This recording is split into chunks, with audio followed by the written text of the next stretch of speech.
Next up is communication. I don't think we have anyone to speak tonight, so we will move on to superintendent's recommendations and reports.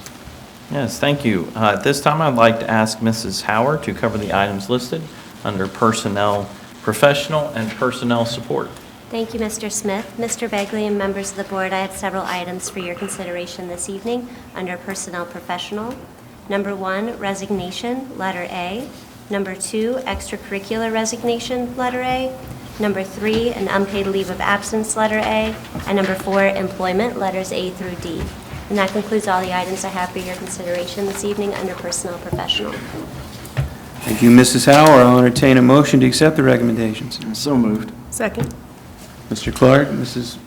Shorter, any questions, discussion? No? Mrs. Lane, call the roll. Mr. Clark? Yes. Mrs. Shorter? Yes. Mrs. Birdie Miller? Yes. Mr. Begley? Yes. Mr. Begley and members of the board, I have several items for your consideration this evening under Personnel Support.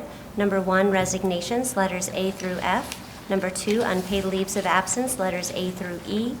And number 3, employment, letters A through F. And that concludes all the items I have for your consideration this evening under Personnel Support. Thank you again, Mrs. Howard. I'll entertain a motion to accept these recommendations. So moved. Second. Mr. Clark, Mrs. Shorter, Mrs. Lane, call the roll. Mr. Clark? Yes. Mrs. Shorter? Yes. Mrs. Birdie Miller? Yes. Mr. Begley? Yes.